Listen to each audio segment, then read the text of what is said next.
Irmãos, essa carta foi responsável por grandes reavivamentos, inclusive após o Pentecostes. Após o estudo dessa carta, lugares experimentaram algo poderoso. E eu não estou falando aqui do avivamento que você tem hoje no meio evangélico. Eu estou falando do avivamento bíblico. Eu não estou falando desse avivamento falso, esse fogo falso, estranho, produzido pelo homem, como por exemplo em eventos como Descende ou Marcha para Jesus, onde as pessoas até vão ali, gritam, correm, choram, falam em línguas, cantam, mas saem dali e vão cometer os mesmos pecados. Isso não é avivamento. Isso não é avivamento. Isso é apenas histeria coletiva.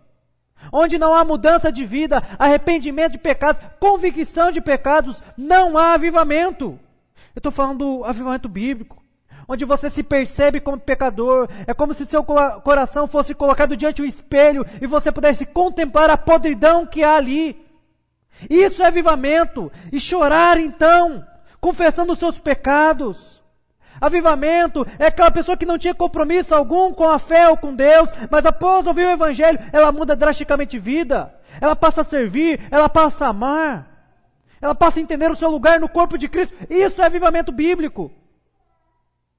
Não é o que vemos por aí. Os avivamentos verdadeiros ao longo da história geraram conversões em massa. Mudaram pessoas e sociedades. Mudou a Inglaterra, a Escócia, a Alemanha, mas é aqui no Brasil, que parece quase a metade ou mais da metade se considera cristão. Mas o que nós vemos é só a maldade aumentar. O que nós vemos é um sal que não salga, é um sal insípido que os homens pisam constantemente. São homens que não têm convicção da sua fé. Pessoas que não sabem a natureza do seu próprio coração. Irmãos, de fato, a doutrina da depravação total do ser humano é tão ofensiva que muitos dos próprios evangélicos, ao ouvirem, rangem os dentes. E isso só prova uma coisa, que no fundo, eles não acham que são tão maus como Deus diz que é. Eles se acham bonzinhos. Espera aí, eu não sou tudo isso. Calma lá, pegue leve. Eu nunca matei, eu nunca roubei. Eu postei lá aquele texto sobre o médico Giovanni. Eu não preciso nem comentar aqui uma atrocidade, uma monstruosidade, algo extremamente repugnante. Só de você contemplar aquilo ali, é algo realmente porco, imundo.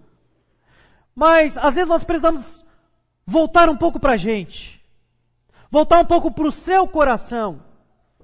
Irmãos, Paul Washer ele vai dizer que Hitler não é um fenômeno ou anomalia. Ele é o que todo ser humano pode se tornar sem Deus, sem a sua graça. Esse é o meu e é o seu coração. Mas se nós continuamos a achar que somos bonzinhos, nenhum avivamento acontecerá. Você tem hoje evangélicos que mais parecem ursinhos carinhosos. Concordam com tudo, não confrontam nada. Toleram tudo, menos a palavra de Deus. Você tem evangélico que vai em programa de televisão e diz, olha, o Jesus desses intolerantes não é o meu Jesus. É claro que não é o Jesus bíblico.